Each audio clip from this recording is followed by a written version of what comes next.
Hey guys, Phazon343 here, and I'm here to talk to you guys about the recently released Metroid Prime Trilogy Artbook. I've got it right here, actually, as you can see, and I've had like about, I don't know, 3 or 4 days with it, kind of going over it, kind of gathering my thoughts on it overall as a package.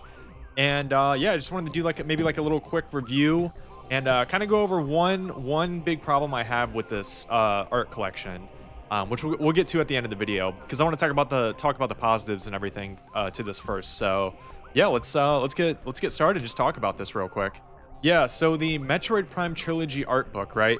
This is a compilation art book of Metroid Prime 1, 2, 3, and Metroid Prime Remastered, and it features a ton of like creature and concept art throughout the entire Prime trilogy, as well as Prime Remastered, as I just mentioned. And man, like I gotta say right off the bat, this is my favorite art book ever released of all time. I have like a kind of a, I don't know, I think I've got like maybe 4 or 5 art books of various games that I've purchased for myself here. And like, again, I'm heavily biased, so of course I'm gonna say this, but you know, Metroid Prime 1 and 2 are my 2 favorite games of all time, like my top 2 favorite games of all time. So I don't think it's really a shocker to say that this is easily my favorite art book of all time too. I just think like not only are those games like, you know, again, my top 2 favorite games of all time, but I've always thought this too before I even came to that realization of how much I love the Metroid Prime games back in the day. Before I was like, oh yeah, definitively these are my favorite games of all time. I always thought the creature and concept artwork that you unlocked going back to the very first Metroid Prime game, I always thought that was like the coolest artwork I'd ever seen, and I still maintain that to this day. I think the creature and concept artwork done in those games, some of the coolest shit you will ever see, put to paper or like digitally or whatever. You know what I mean? Like just the artwork for those games in general is just incredible. It's amazing. And to be able to get the chance to finally, I've wanted an art book for the Metroid Prime series forever now. I wanted this thing for literally more than a decade. And to finally get it here, to finally get this release right here, this is literally a dream come true for me. So it's, easily I have to say right off the bat, this is my favorite art book of all time. But there is one big problem I have with it. We'll get to that in a couple of minutes. But I just wanted to say, like, it's so amazing just to see like some of the artwork for this, to see like some like where some of the creatures designs came from. Like if you're taking a look at this right now, it's like the final design for the Sheegoth is more or less on the top right there. But to see what the initial design was for these enemies over here on the left side, that's insane. It's so cool. It's so crazy. It's just so unique, so creative, and it just blows my mind, some of the stuff that we see in this art book. So besides the art itself, what are the positives with this art book? Well, the coolest thing, one of the coolest additions that they added to this that's in here is all of the producer notes from Ketsuke Tanabe that's in here. Almost every single page has some kind of behind the scenes little detail talking about a piece of art or like some of the designs for the games, like level designs and stuff like that. Almost every single page has like a little background information panel on it. And that is super cool. It's honestly kind of, it's oddly transparent for Nintendo to really go behind the scenes and kind of give like a detailed background history on some of their games, because we all know Nintendo. We all know they love to like just like kind of keep their history when it comes to certain games. I mean, to most of their games. They don't really love to share like the inner workings or the background details of how something came to be, like how their games came to be. In most cases, but this is like a great example of how they're actually being transparent and like kind of showing you, kind of going over some of the difficulties that Retro Nintendo had building this game, or building this series. You know what I mean? Building the Metroid Prime trilogy. So that is like one of the coolest additions that they've added to this. And, you know, again, I can't talk highly enough about the artwork because it's just incredible. Maybe I'll put a couple of pictures up over this video so you guys can see a more detailed look at it, besides me just putting it up to the webcam or whatever. But yeah, it's amazing. It's just incredible. And like all of the details and the amount of pages too. There's, let me see, I think there's roughly 208 pages to this book. So it's a pretty pretty substantial art book, I would say. So yeah, you know, if I had to give a rating, if I had to give it a rating, I'm gonna give it a 10 out of 10. But obviously, you know where my biases come in. You know, for this, I just laid those out for you guys. So, you know, like with my biases in check, however, I would have to give this a 9 out of 10. And the reason for that is because this is the thing that Nintendo has struggled with for whatever reason for the past like decade. I mean, really for a while, probably even longer than that. My main problem with this art book, though, there's two things. One, and here this is the big one. They don't credit any artist in this book. There is not a single art credit to any single person in this book that I have found, that I've seen. There, like I said, there's tons of like producer's notes where they go into the background of like how an art piece came to be, or how a design of the game, how a certain design aspect of the game came to be, but they do not label any art book or like any artist in this book, and that is so crazy to me. Like I understand, like I don't know this for a fact, I'm just taking a guess on this, but I am assuming when you work with Nintendo, they always like to put it to where like whatever piece you make for the company, that is the company's property. Like that is no longer your art, that is Nintendo's art.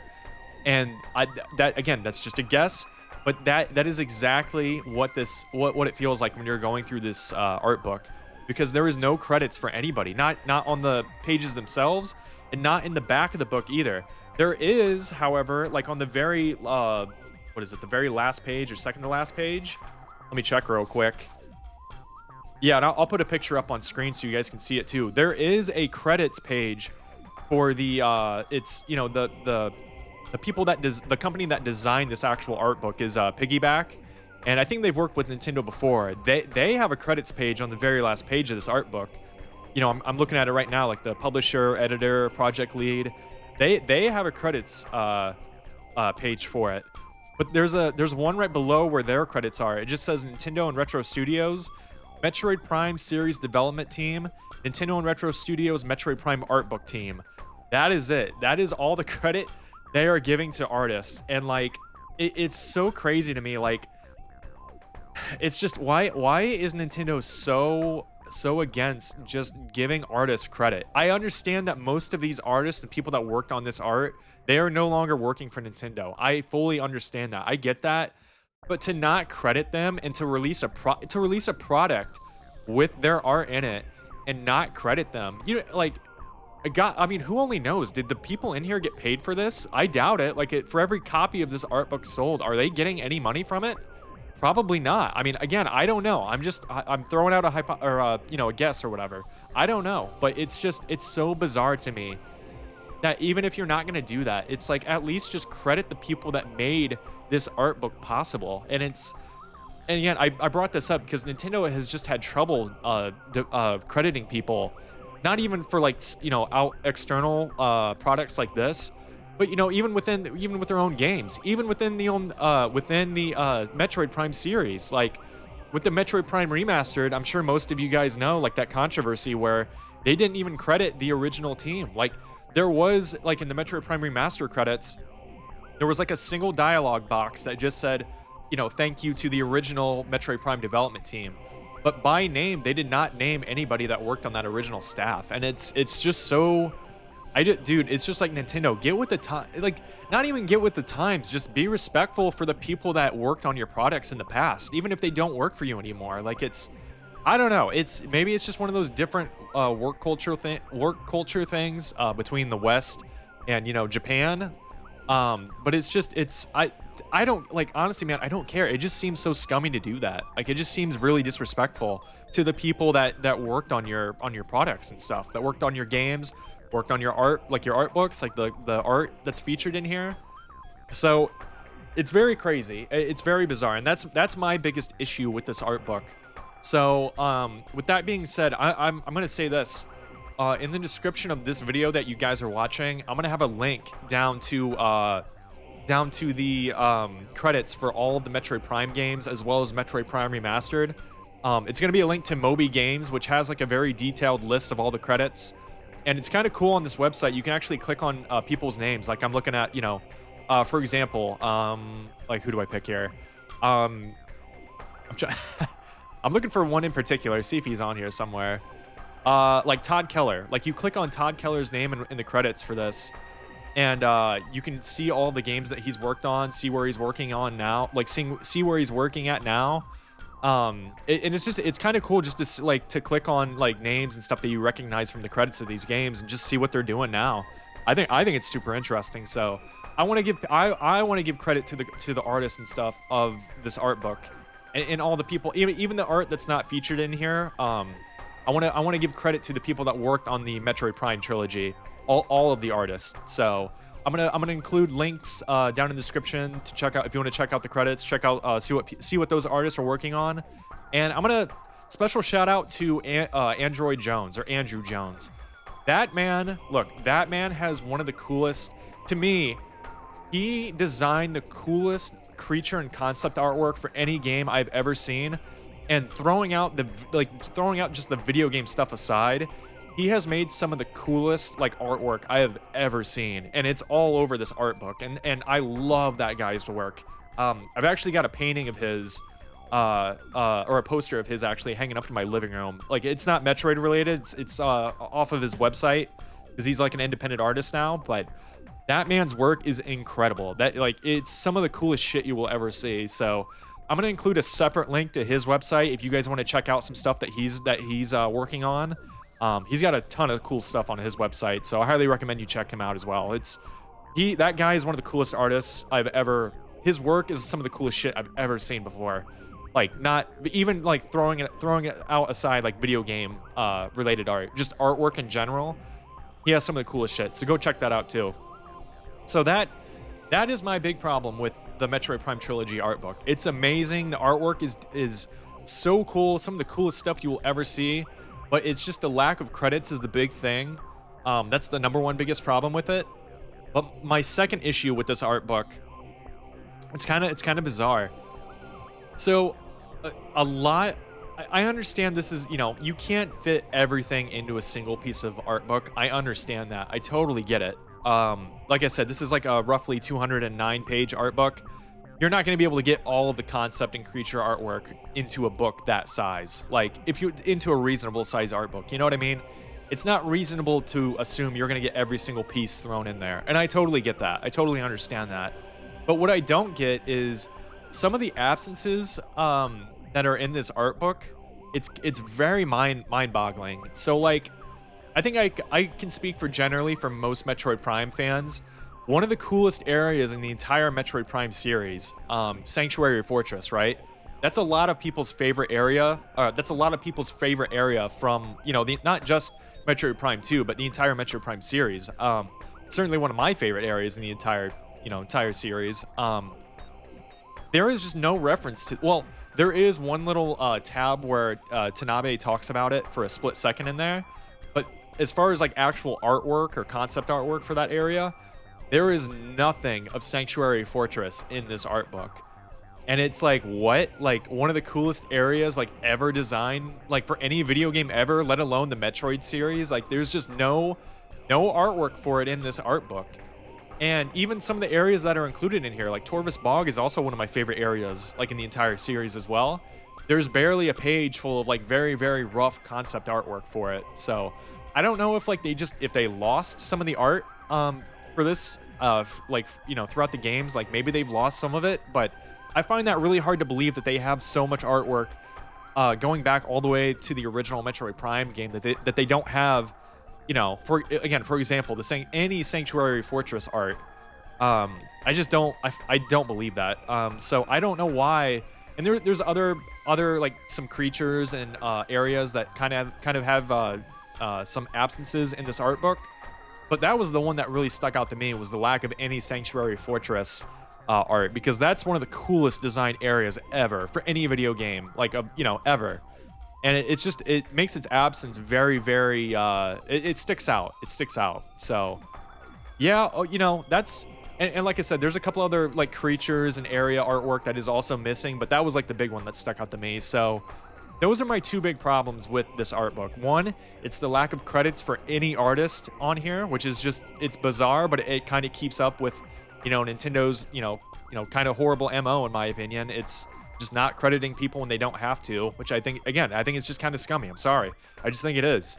I think it's scummy when you release an art book with tons of artwork from people that, granted, no longer work for your company, but you can't even write their name in here. Like, who designed what? Like, it's just crazy to me, man. So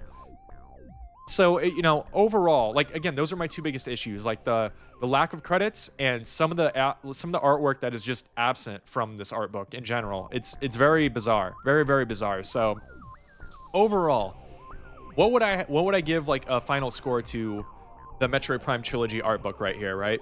What would be my final score? As I said earlier, like, as a Metroid fan and as a Metroid Prime diehard, specific fan, this art book is a 10 out of 10. You have to get this. If you love the original Metroid Prime trilogy, you have to get this art book. You just have to, because it's so cool. And some of the concept and creature artwork in here is stuff that we've never seen before, and it is just so cool, man. It's incredible. So, but again, trying to take a step back and throw my bias out the window, with those two major issues I talked about just a couple minutes ago, I think my final score for this would have to be like a 9 out of 10. If you're just like a casual Metroid fan, if you've only played maybe a couple of the Metroid Prime games, or you've only played a little bit of them, if you're an artist or something, I still think it's worth checking out, just because, like, again, some of the artwork in here is just incredible. I think it's worth it. Even if you're not like a diehard Metroid Prime fan, I think it's just super cool just to check it out and just to see everything that's in here. So, with that being said, bias thrown out the window aside, I guess I'd have to give it like a 9 out of 10. But if you are a diehard Metroid Prime fan, you owe it to yourself to pick up this art book whenever you can, because it is truly incredible. It's just unfortunate that Nintendo just continues to like lack and respect some of their artists and some of the people that have worked for them.